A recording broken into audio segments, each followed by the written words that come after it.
be looking at in this live session the power of email communication. Just for the people that don't know me, that have joined maybe for the first time and haven't heard who is this person talking to you here on the live Facebook. My name is Sonja Small here. I'm originally from Cape Town, South Africa, but live in beautiful Netherlands for many, many years. And I'm an artist. I love to paint, love to draw. I love anything creative. Give me scissors and paper and you can just keep me busy forever. And I love color painting, and I've worked a lot with textiles. I've worked a lot in the fashion industry, painting textile for fashion designers, and had my own label. I'm also an art coach, and I have the privilege of coaching many artists throughout the week who have questions about their websites or about their business strategies, or about getting that body of work done, or just about the whole mindset of being an artist, and just taking them through systems and giving some structure to their creativity. And it's always wonderful to get emails that say, wow, it really helped. What an eye-opener. You've really helped me take a step forward. And that's the same with my course. I have a yearly course called The Working Artist, which goes live every year around March. If you want to be on the wait list, you are welcome to join the wait list. That's a 12-week course, giving you structure. What we're doing here now in these live sessions, but then far more in-depth and structures, a whole framework that you can work through so that you can be the best artist with the right mindset and heart in the right heart space, having your art at a level that it's elevated, how you're going to communicate it with your audience. So who is your audience? How do you connect with them and actually start turning those people, that the visitors, into buyers? Because eventually that's where we all want to be. We want to earn revenue with our creativity. So that's the course and me in a nutshell. Because artists are important. What you guys are doing is so important. You have an amazing profession. It's not always easy. I've read surveys that being an artist is the most difficult profession to be successful in. Don't leave now. But it is possible. But it's just good to know that it's not a given that you're going to make your art and sell it. You need to set up some kind of system. And because it's a challenge, it's not something that people are, standing in rows to buy. Not yet. You need to make them aware of your work, take them on a journey. It takes that extra mile. And fortunately, the social media, your website, the spaces and the platforms that are available have so much for you. So you just need to know how to navigate those spaces so that you can connect with people. And that's the advantage of now. Compared to when Monet, Renoir were on this planet, they didn't have the online space. So the world was far smaller. They needed galleries, they needed representation, they needed all kinds of other fairs and PR to get their work out there. But you have the online space and you can reach audiences all over the world to get your art seen and out there.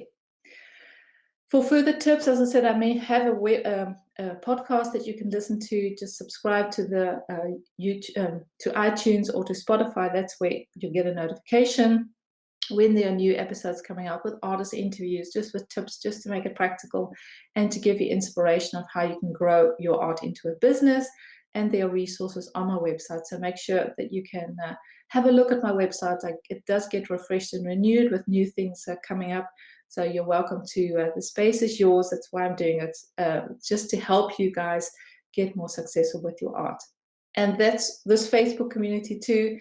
Glad that you're in this community. Thank you for being part of this community. Please feel free to share in this space, follow along, ask questions, interact and engage. That's what the platform is for.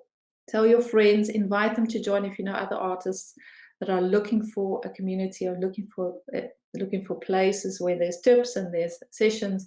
Then please invite them to join the Help I'm Artist Facebook community. As I said, this month we're going to be looking at the power of email communication, the whole world of using email as a communication channel with your art audience or potential art audience, because maybe they're not there yet, but you want to get them there. And we have 5 sessions coming up. on the Wednesdays at 1 p.m., same time, same place. If you can't make it live, then you can watch the replay.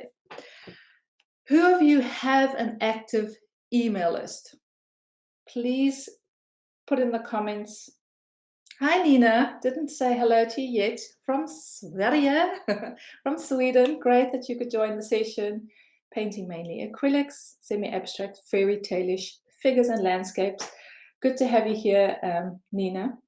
Please put in the comments if you have an active email list. So not something that's sleeping Cinderella, but that's active, that you are sending regular emails, that you are using it as a form of communication with your art audience. Elizabeth's in the house. Hello, Elizabeth. Good to have you here. Yael from Israel is watching. Hello, Yael. Good to have you here. Had some wonderful contact with Yael this week. She had an exhibition recently and she told me it was a success and that she started making intentional steps and communicating, setting up a campaign to communicate about her exhibition, and that she actually sold the main piece of the exhibition and also sold some other pieces. So way to go, Yael.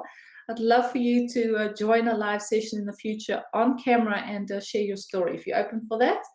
I know a lot of people will be inspired by the things that you are doing. So great to have you tuning in all the way there from Israel. I see that's Gesine says, I wish. No subscribers. No more wishing, Gesine. It's not wishing. It's about planning and setting things into motion so that you can get subscribers. There are people out there. We're going to be talking about it this month, so stay tuned. Definitely an important step for your art business. And Dido says she has an email list, but they're asleep. So you need to start getting those wonderful potential art buyers awake. And that is totally possible. So anyone else have an active email list? You can say no or yes, maybe, or anything in between, because it's definitely a great asset for your art business. A few weeks ago, we looked at the 3 art selling strategies. So there are different kinds of strategies. And I'm really intentional within my courses, my coaching. It's all about having a strategy, because you can just, if you want to hit a target, it's not just closing your eyes and throwing a ball and just hoping that you're going to hit the target. That's not very effective. If you want to be really strategic and hit targets, so earning money with your creativity, selling amounts of pieces, connecting very intentionally with your art audience, you need to have a plan. You need to have intentional steps, and that takes a strategy. So strategy is intentional choices with an intentional goal. And the more you can get a strategy in place so that you're not just posting, you don't just have a website because everyone else has it, but you're using it very intentionally, that is strategy. So there were 3 strategies that we looked at to promote and sell your art. You can go back and listen to that session. As I said, it's on my platforms. The 3 strategies we looked at was the in-person strategy, still the most effective.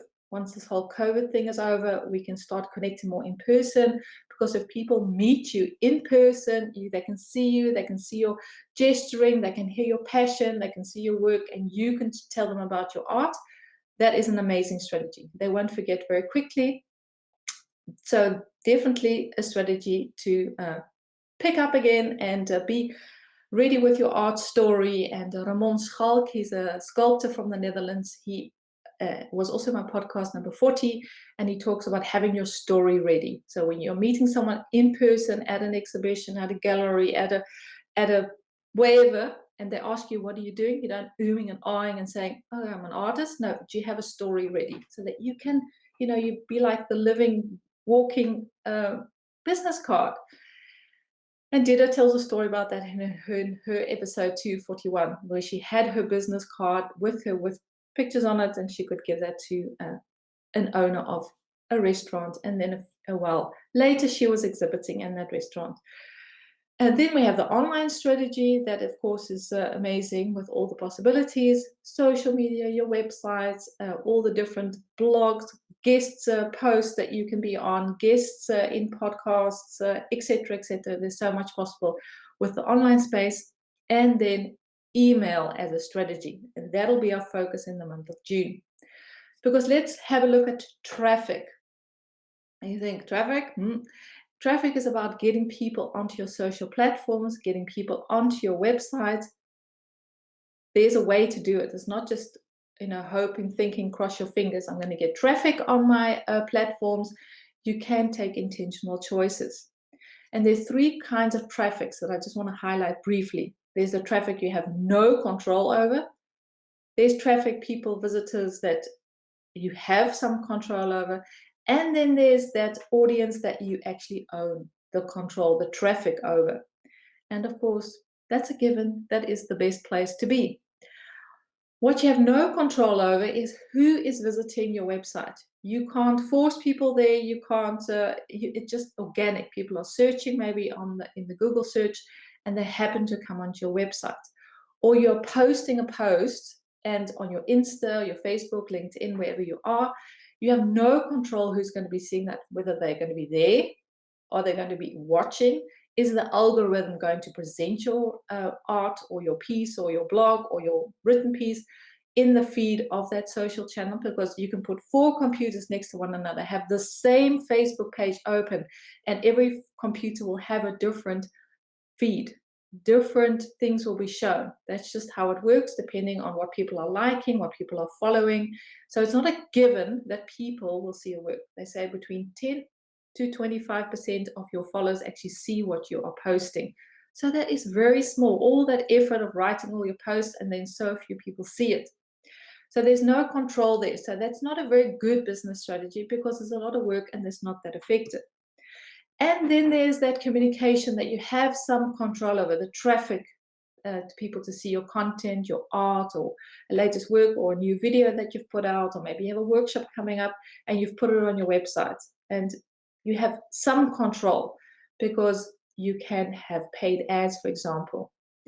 And if you are running a Facebook ad or a Google ad or something on YouTube, you can sort of bend the algorithms a little bit more so that the right people are seeing your content, so that more people are seeing your content. That's the whole idea of the social channels.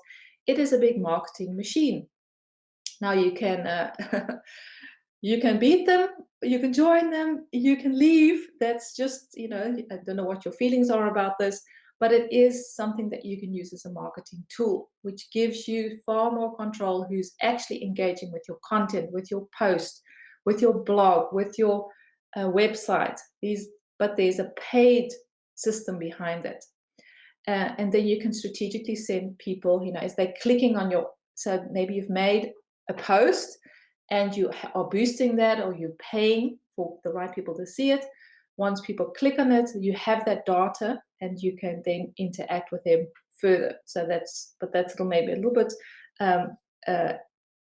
a different, it's a strategy that you need to get into because there's some technology involved, which is all possible. There's a lot of resources out there. But the most wonderful way is the one that you have control over, which is the traffic that you're owning. You are taking the initiative and that you know that there is going to be some response on the other end. So this is the most important and most effective form of communication. You have control of it, over it, and that is building that email list. Far more effective than just putting posts there on your social channels. Getting into someone's inbox, because an inbox is a sacred place. For yourself, if you get that notification that you have an email, you're far more likely to go there. It's a place that's guarded, quite rightfully so, because there's a lot of spam coming in. There's a lot of people abusing that inbox. So that's something for you just to be aware that people have that trigger, that they guard that place, and it should be a place that should be respected. So be aware of that, but you can use it to your advantage.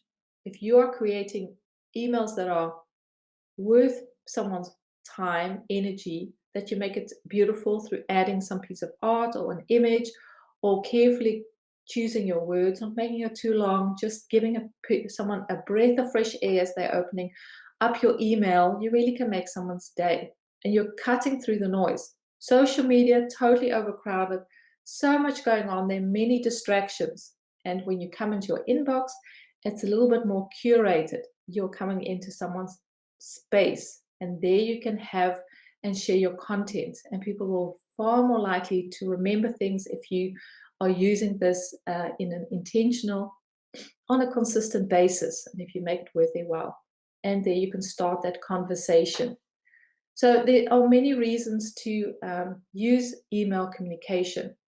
A big one also being that these social channels are very fickle. You don't know if they're going to be here tomorrow. So now you're building your audience. You've got your followers on your Insta or your LinkedIn or wherever, what platforms you're using. And then all of a sudden these platforms disappear. So you're building maybe 5-6 years, and then these platforms either change their policies or are no longer existent. Then you're left with nothing. You don't know where your audience is. So email is a way that you can have if you have an email list, you own it. If people have given you permission to add them to the list, they are there. Unless they unsubscribe, which is totally necessary, a prerequisite of having someone in your list, they should always have the option to clearly unsubscribe if they no longer want to follow you. But that's what we're going to be talking about further down the road in June, about the whole GDPR, having someone's permission to, and how you can incorporate that in your forms so that people are there in a legal way, and so that they've given you permission and they are expecting information from you.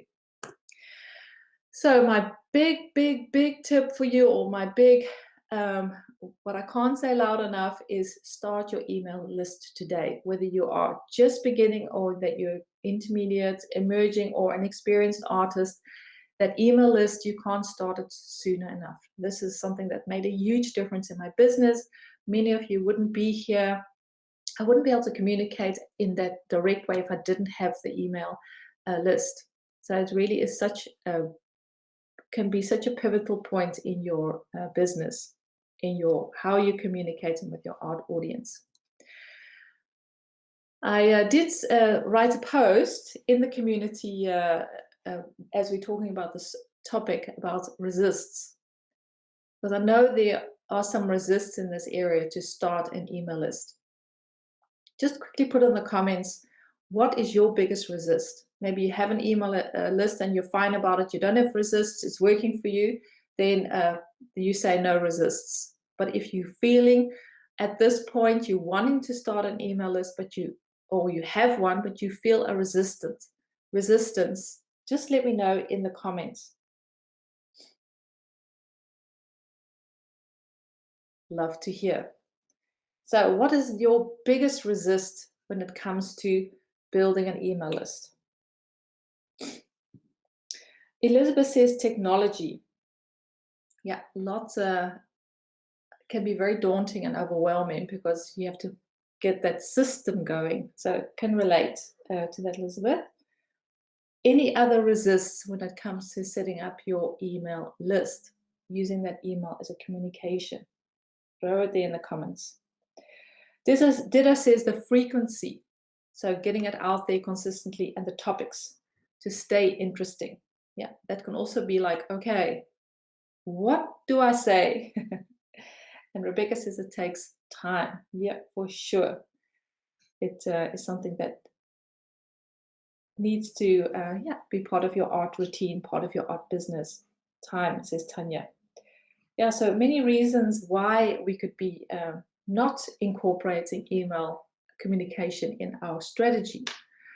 I've broken down the 5 most common email list resists, because they're there. And once you know they're there, and hopefully in this session, you'll just be able to get into a different frame of mind and to be able to take steps to build your business and your email list so that you can build your business. Let's just see. I see more comments coming in before we get to those 5 resists. Elizabeth says, I get a lot of email and I have to answer them all. To consistently send emails is more on the pile of activities. So Elizabeth, you get a lot of emails and you have to answer them all. So that's for you is creating a negative feeling. If someone gets an email from you, they need to answer that. So you don't want to burden them with that by sending them an email. Am I understanding you correctly? Just give me a yes or a no. And I see Anya says, I think I feel it needs to be perfect. So the perfect website. Then the topic does it. Then the topic does it always. Then the topic does it always have to be art related, or what freebie to get subscribers? Okay, Anya. The perfect, I know that you can give yourself this answer too, is that we're not going for perfection, we're going for progress, just getting it going, because perfect doesn't exist. There's always something more and better to strive for, but we're going for the progress, and you'll find the answers in doing things and not just waiting for the perfect moment or for the perfect website or for the perfect template or for the perfect words. It's about getting going, because as you getting going, your creative juices will flow. You'll see, you'll be encouraged, you'll get more confidence. So that's about that perfect part. And then using what topics.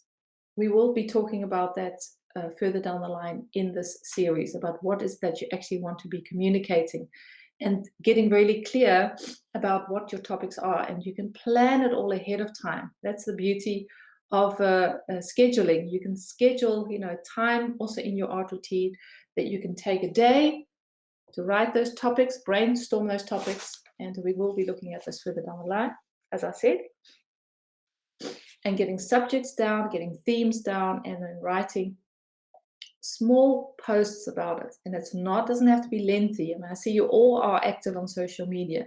You're all writing descriptions with your Instagram posts. So the words are there.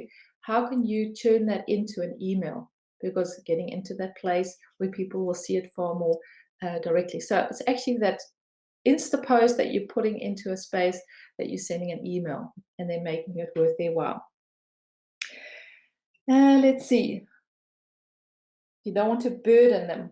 So that's what Elizabeth said, that she doesn't want to burden people with her emails. I think we can all relate to that.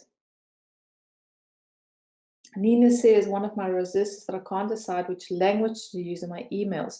Swedish, which is her first language, or English. For me, English is not a problem, but I'm thinking maybe I will scare my local subscribers here in Sweden if I write in English. Not everyone is good at a foreign language. Or should I send out bilingual emails? I think, Nina, you have to have a look where your art audience is. If most of your art followers, collectors, people that are engaging with your content are local, then definitely keep the door open to them, because they are your biggest fans. They're the ones that know your work. So then an option is to write a bilingual email. I see that it's done very stylish, that maybe the top end you can make English, and at the bottom in a sort of cursive handwriting, you give this what you've written, you've translated that, and you can use the same artwork. Or maybe separate the English, then the artwork, and then the translated version. So just to see who is going to be engaging with your emails, and you'll see, people are responding. You can see also in your algorithms who is opening the emails, and then you'll get an idea of who these followers are. But don't let it keep you. So that is the easiest solution if you don't know quite if you're going to do English or Swedish. Do both. Write short posts, add beautiful images, because you are all visual artists. Make the image, that speaks more than 1,000 words, and then send it to your list if you have people on your list, or start building that list, and then see who is engaging. And then maybe you're saying, well, most of the people that are on my list are just English and they understand English, and then you can always decide in the future that to just do it English. But the main thing in here is to get started. Dida says, oh, I see Dida's answering Nina's question. Great. Okay, let's look at resist number 1. I don't want to bother people or spam them with my emails. Elizabeth, I hear you. I hear this so often. And I think this really is a mindset thing, about that we're thinking that we are invading people, that we're being a nuisance, that they don't want to hear from you. Remember, It's just like your Insta. People are opting in to follow you on Instagram. They are making that choice. It's interesting what I'm seeing. I love what Elizabeth is doing. I love her art. I am now taking that point to follow her. So it's something that they are initiating that uh, that action, and they are there because they choose to be there. It's exactly the same with an email, but maybe it's a little bit more loaded than on social media, because people have to opt in to follow you.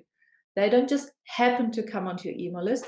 You've given them an incentive, or they've subscribed to some kind of um, offer that you have, or that you've put something on your website to give them that incentive, which is just smart business, and it's nothing manipulative or sneaky or spammy about that. You have told them what they're going to be expecting in brief. That's what the GDPR, which we'll look at further down the line. And they are on your list because they've chosen to be there. So that already just shatters that mindset. They are there because they want to be there.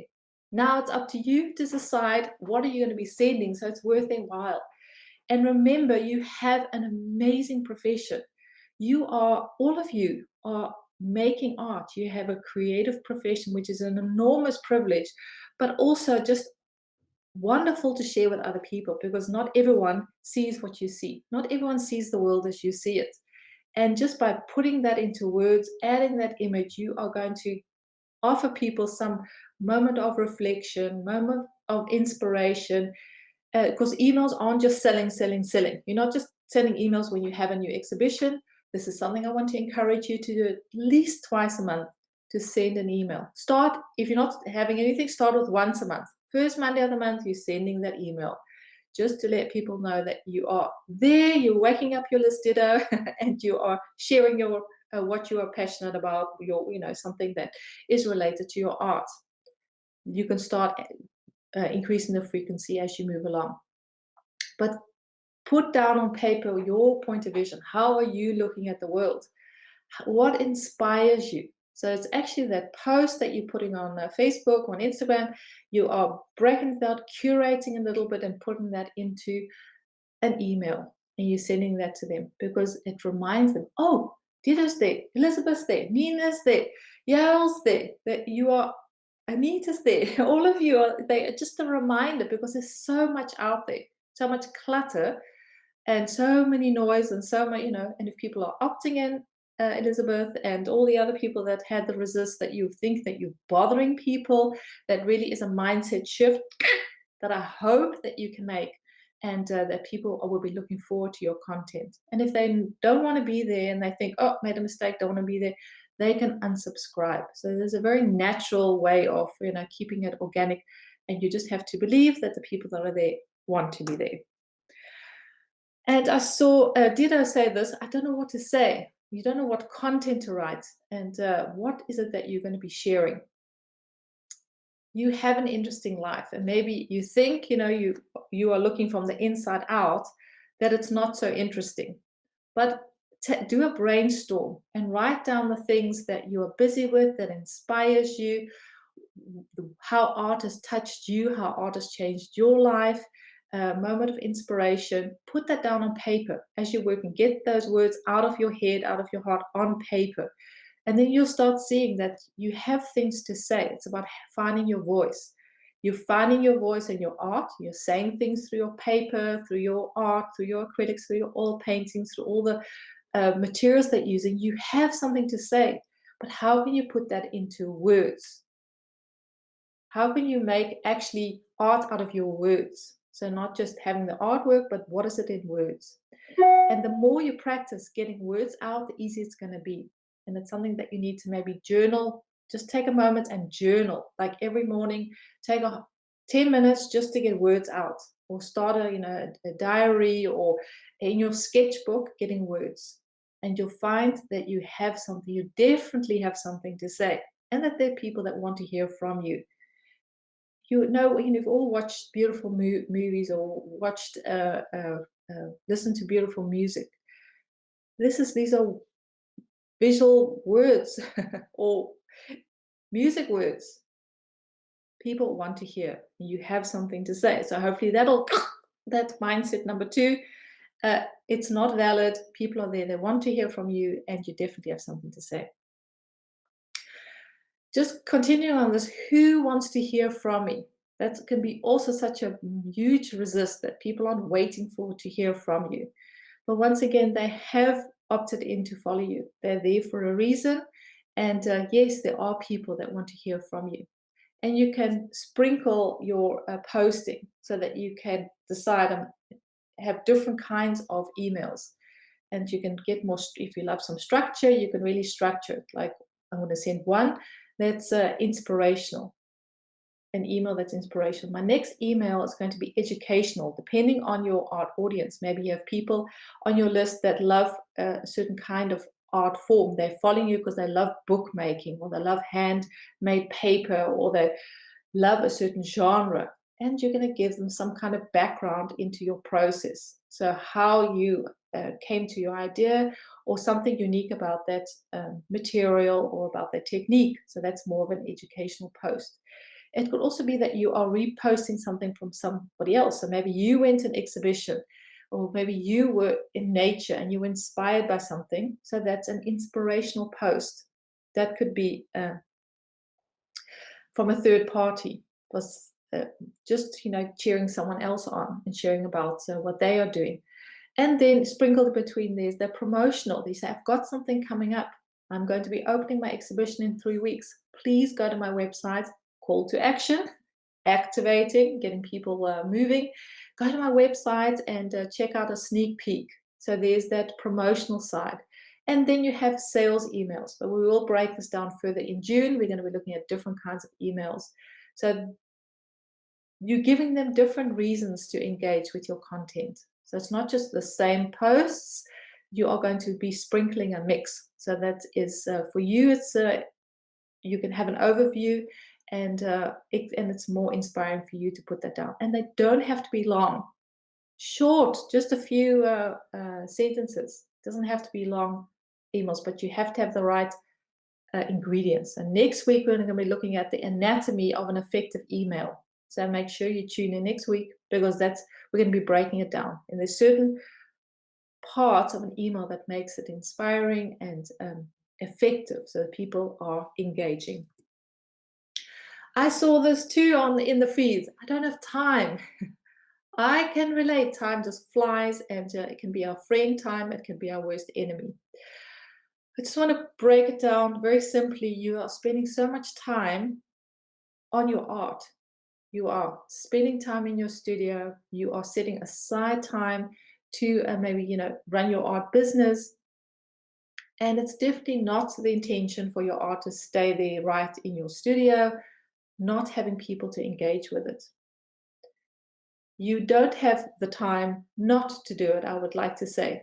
Because if you get this down and put it into your art routine, sending out a regular email, it's going to make the world of difference and actually save you a lot of time, energy, and money, because you don't have to have just that exhibition at the end of the year, or every 5 months when your body of work is finished. You can already sell some things, you can really promote, you really are warming up your audience throughout your year, throughout your creative cycle. So it's a crucial part of your art business. It's something that you can't ignore, something that you need to weave in. And it is just the fact that you are an artist, but you're also running a business. It's just part of the deal. Unless you have external representation that a gallery is doing this for you, they send in the mail, they're doing the promotion, they are doing the advertising, that's a different story. But if you're self-representing yourself, and a lot of people in this community do that, this is part of running a business, because you're not going to see the returns, the engagement, the communication, or the marketing if you're not keeping your audience in the loop of what you're doing. And sales is all about trust. People need to trust you before they whip out their credit cards to buy anything from your website. They need to have the feeling that they know you, that they will never meet you in person, but they have a feeling, I understand Anne, I understand Elizabeth, I understand what Dido is doing, I understand where, I have a feeling there's a trust. I've seen content of her. And that really is nurturing a sale. So we're all wanting to monetize our creativity. and this email is important. So can you make some time? And it doesn't, in the beginning, it may seem so time consuming because it's the technology side. You need to set up a system of getting people onto your website, having those opt-in forms that people can leave the email, and have an email service provider. We'll break that down in the series so that you have some kind of a flow chart of what you can do. So yes, I understand in the beginning it's time, but once you get that going, and once people and you get the system also in writing content and putting pen to paper, and you have a rhythm going, it's going to be far more, it's going to get easier, and it's going to save you time. Also in your marketing expenses, in your whole visibility, people are just going to be reminded, if they think of an artist, they'll be thinking of you. I don't know where to start. And as Elizabeth was saying, the technology can be such an, give you that brain freeze. It's like, okay, where do I start? Let's take time this month to break it down. I'm going to make it as simple as possible of what's possible as far as email marketing. Have a look at MailChimp and look at Flowdesk. Those are email service providers. There are many of them. If you have an email list and you can recommend an email service provider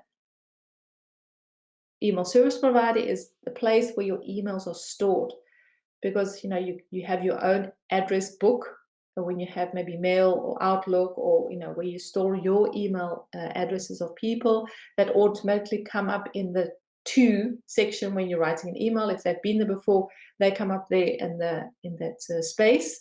So you have your address book, but it's very difficult to manage when you are sending multiple people. So you are bulk sending emails. That's one email to a lot of people. You need to have a provider that actually manages those email addresses, and that's the email service provider. They are giving you that service, and MailChimp is free until an X amount of subscribers. So there's a lot of videos out there explaining how it works. So that's where I would start. I definitely would start with thinking, okay, I need an email list. That's the first thing. Those 5 things that you were thinking about, maybe as a resist, come to a place and decide, okay, I want to grow my business. I want to use email as a strategy, and this is good. It'll benefit you and your art business, and be a total give also for the people receiving. So it's not just for you, it's also for them. They are receiving good stuff from you, and that you decide that you're going to start doing this. And what you need to start is with an email service provider. So go and do a Google search, and maybe people that have an email list, throw in the comments if you are using an email service provider that you can recommend. As I said, we will be going through these sessions these coming weeks. We're going to be breaking it down. Next week, it's the anatomy of an effective email. So that what parts do you need to add? So it doesn't overwhelm, how do I write this email?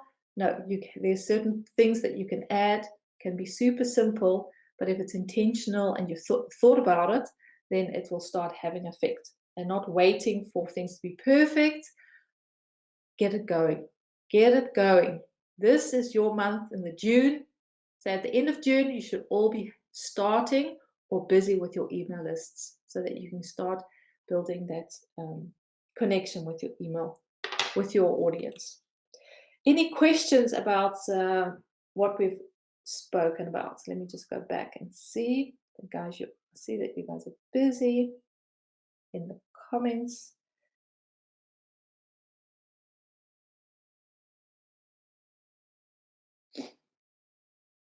Matje says, hi Matje. It's a good idea to use your social media posts for newsletters as well. Or should it be different? Oh, is it a good idea to use your social media posts? You have to change them a little bit, tweak them a little bit, Matje, so that it's a different platform than your social media, but you have the content. Something inspired you. There's a reason that you're posting on social media. How can you turn that into an email? Because then far more people will be seeing it far more directly. So yeah, just tweak it a little bit. think about emails that you've received that you've enjoyed reading. What do you love to read, and how can you curate and change and edit your emails so that it's interesting for your audience to read? Anya said, would reflections about life that maybe not directly related to my art and how I see the world, which may feel helpful to your audience, be something valid to post? Okay, so Anya, I'm going to get out my little board. How I see it is that you have your artistry. I don't know if you can all see it. Let me just put this down so it can become a little bit bigger. Let's hide this. So here you have your artistry, your studio, everything that has to do with your art. And around that, you have your life. So maybe you have an interesting hobby, you are into fitness, you're into nature, you are a beekeeper, you have another interesting passion, you have your family, you have maybe some pets, you have, you love to travel, all those other things that are part of your life.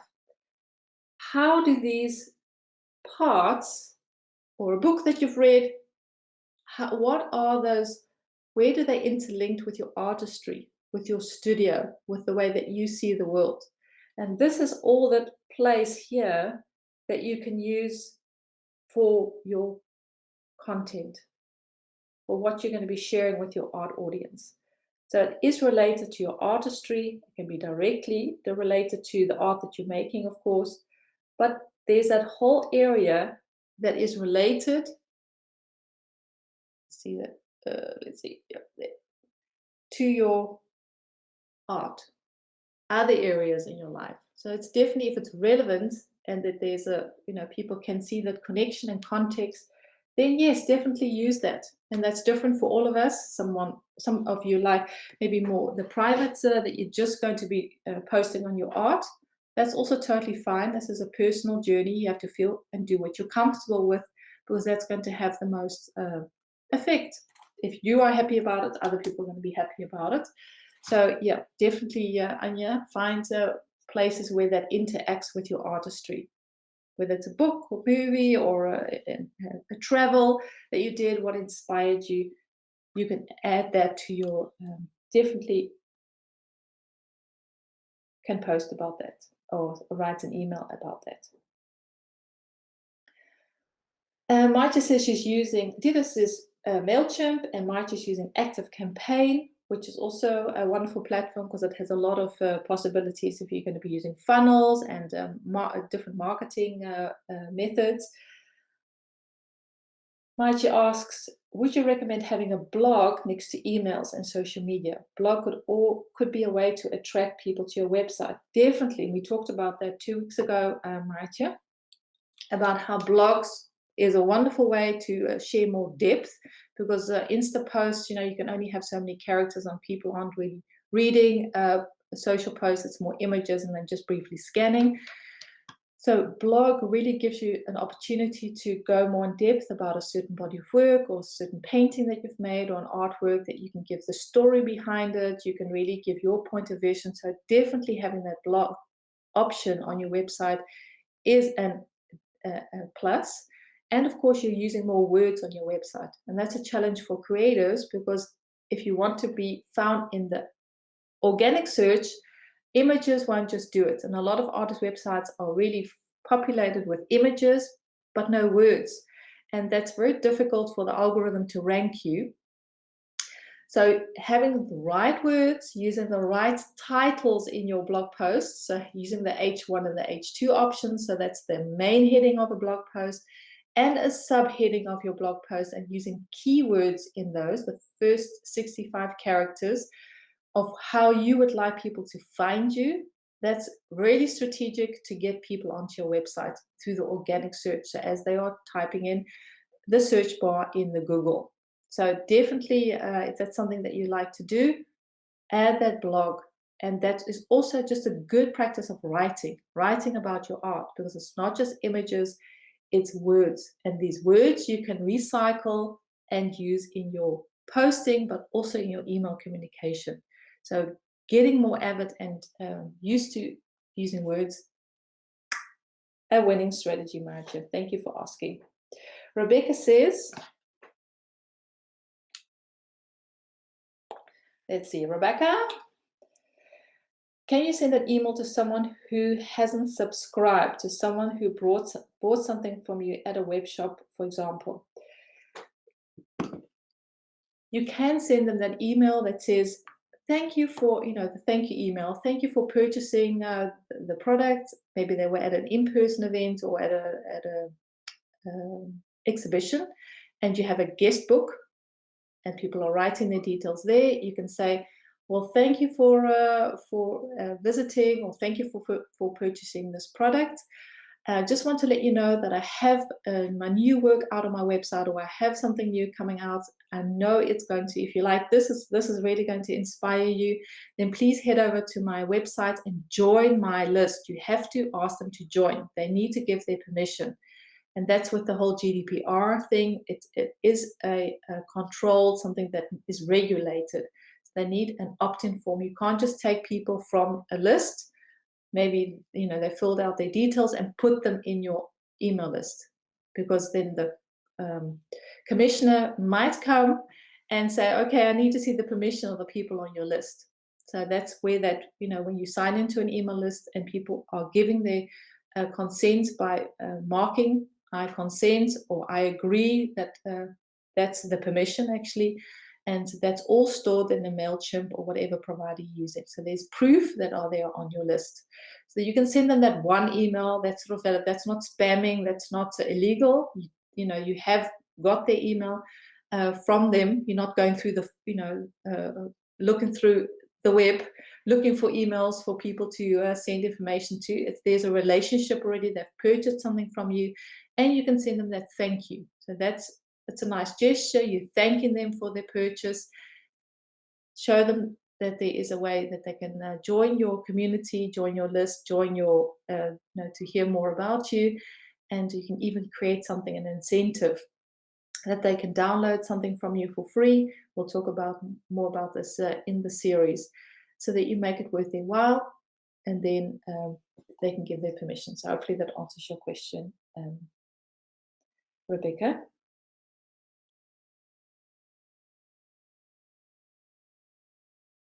I need to ask, can you email a gallery you know of in your area, letting them know about you and your website? Yes, definitely. If you're an artist and they're the gallery, there's a connection there that you want to pitch your work. And there's a podcast that I have from David van der Linde, who's a gallerist in the south of the Netherlands, and he gets emails every single day, he says. And he explains and he shares in that podcast what emails he opens and what emails he doesn't open, which we'll look at next week. What is emails that are opening? So yes, you can. You're not spamming them. They're not on a list. You're not sending them irrelevant information. And it's a one-off. It's not a bulk email thing that you're sending. So that definitely is now the way to pitch. So you're pitching, whether you're pitching a press release to the newspaper, or you're wanting a licensing deal, or you want to have a contact with a gallerist, you send them that pitch email. So that's, in my view, that's totally legit. Just be open, transparent. It's a way of a communication. Like we used to send letters, we are now sending emails. So that's just our form. Okay, guys. Any more questions? This is the start of our series, so we will be continuing on this journey for the next few weeks. And really, it is my wish and hope that at the end of this series that you would have been able to take steps and get that list growing, and that you can start communicating far more directly. Just want to remind you guys too that, let's see here, let me just show this again. That next week, if you're still wondering about your website, maybe you are thinking of revamping your website, or you want to start an artist website, you don't know where to start, I'm going to be giving a masterclass next week, Wednesday, but in the evening. So we'll be here in the afternoon in the Facebook community. In the evening, we'll have a session, which is a masterclass, which will dive far deeper into your artist website. What works, what doesn't work, just the technical side behind it, those opt-in forms, how you can actually start growing your list on your website. We're going to be breaking it down, and we're going to be looking at artist websites that work and what you can do for your own website. So at the end of those 2 hours, it's a 2-hour session. It's live. You can ask questions just like this. It's interactive, that you have enough tools to get your artist websites up and running or more effective, so that you can get more traffic, more engagement, you can display your art, you can elevate your art so that really people can see all that beauty that you're making, so that you can get it out into the world. So that's coming up next week, Wednesday at 7:30. The URL here is at the bottom. So it's soniasmallhere.com/art website. You are welcome to join that master class.